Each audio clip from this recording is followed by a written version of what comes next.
আপনারা কি চান আমাদের আবার ডিভোর্স হয়ে যাক? আমি চমকের সামনে মুখ দেখাতে পারছি না। একদিকে অভিনেত্রী চমকের হাজবেন্ডের আগের 2 বিয়ের তথ্য সংবাদ মাধ্যমে প্রকাশ করার পর এভাবেই ভিডিও বার্তায় এসে নিজের ক্ষোভ ঝাড়লেন। অপরদিকে কলকাতার অভিনেতা কাঞ্চন নিজের বয়সের থেকে 26 বছর কম বয়সী বউকে নিয়ে হানিমুখে করছে মাখামাখি, যা ছবি ভিডিও নিয়ে হচ্ছে অনেক হাসাহাসি। প্রথমেই আসি চমকের কাছে।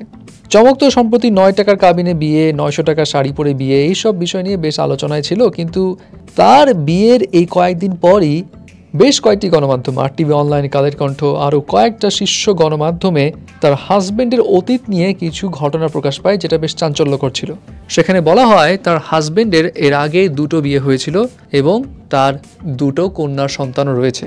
সেই সব গণমাধ্যমে বলা হয় 2008 সালে চমকের হাজবেন্ডের প্রথম বিয়ে হয় এবং প্রথম বিয়ে ভাঙার আগেই তার সঙ্গে পরিচয় হয় এক মডেল কাম অভিনেত্রীর। কিন্তু সেই মডেলের সঙ্গে তার প্রেম বেশি দিন টিকেনি, কারণ মডেল যখন বুঝতে পেরে গেছে এই লোকের কাছে টাকা পয়সা নেই, তখন সে ওখান থেকে কেটে পড়ে। এবার এটাও বলা হয় তার প্রথম সংসার ভাঙার পরে সে লামিয়া ফারদিন নামে আরেক মেয়ের সঙ্গে সম্পর্কে জড়ান এবং 2018 সালে তারা দুজন বিয়েও সেরে ফেলেন। এবং বলা হয় লামিয়ার সঙ্গে বিবাহিত অবস্থায় সম্পর্ক থাকাকালীন সময়ে তার সঙ্গে পরিচয় হয় চমকের এবং এই পরিচয় থেকেই তাদের হয় প্রণয়। সেকেন্ড সংসারও তার ভেঙে যায় এবং তারপর চমকের সঙ্গে তিনি বৈবাহিক সম্পর্কে জড়ান।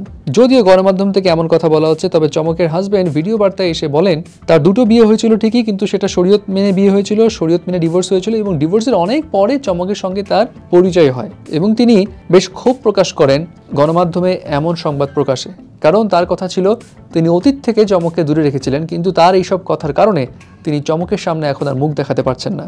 আপনারা কি চান আমাদের আবার ডিভোর্স হয়ে যাক? আমাদের ডিভোর্স হয়ে গেলে কি আপনারা খুশি হবেন? এটাই কি সমাধান? আমি সবসময় চেয়েছি এই আমার অতীত থেকে চমককে দূরে সরিয়ে রাখতে, কিন্তু আপনাদের এই নিউজগুলোর কারণে আমার অতীত বারবার চমকের সামনে চলে আসছে। আমি চমকের সামনে মুখ দেখাতে পারছি না। আজকে নিউজ হওয়ার পর থেকে আমি চমকের সামনে দাঁড়াতে পারিনি। আমি এতটুকুই চাই, আপনারা আমাকে আমার স্ত্রী রোকাইয়া জাহান চমকের সাথে সুখে একটা সংসার করতে দিন। I love her. I really do love her. বুঝা যাচ্ছে লোকটা খুব আপসেট এই নিউজগুলো নিয়ে অ্যাকচুয়ালি। এবার আসি অভিনেতা কাঞ্চনের কাছে। কলকাতার অ্যাক্টর কাঞ্চন তো 3য় বিয়ে করেছিল শ্রীময়ীকে। দ্বিতীয় সংসার ভাঙার 1 মাসের মাথাতেই তিনি বিয়ে করেছিলেন তাকে, যেই পাত্রী আবার ছিল কাঞ্চনের থেকে 26 বছরের ছোট, যেটা নিয়ে অনেক বিতর্ক হয়েছিল। এবং এই ছোট এবং এই বয়সে এত ছোট বউকে নিয়ে মনে হয় তিনি বেশ ভালো সুখেই আছেন, কারণ বিয়ের 6 মাসের মাথাতেই এখন গিয়েছেন হানিমুনে। একদম প্রেমের সাগরে ডুব দিয়েছেন যেন। এবং সেখানে আদরে মাখামাখি শ্রীময়ী আর কাঞ্চনের কিছু ফটোস আর ভিডিও এখন গণমাধ্যমে ভাইরাল। আর দুজনের এরকম রোমান্টিক কর্মকাণ্ড দেখে অনেকে তো নানা রকম রিয়াকশন দিচ্ছে। কেউ বলছে বউয়ের বয়স কম তো এই জন্য এত পীড়িত আসছে, আবার কেউ বলছে বুড়ো বয়সে কি বিমূর্তি হয়েছে, কেউ আবার এটাও বলছে আরে ভাই তার স্ত্রী যা ইচ্ছা করুক না, আপনাদের কি। আবার কারো মতে করুক, সমস্যা নেই, কিন্তু এইভাবে পাবলিকলি দেখাতে হবে কেন?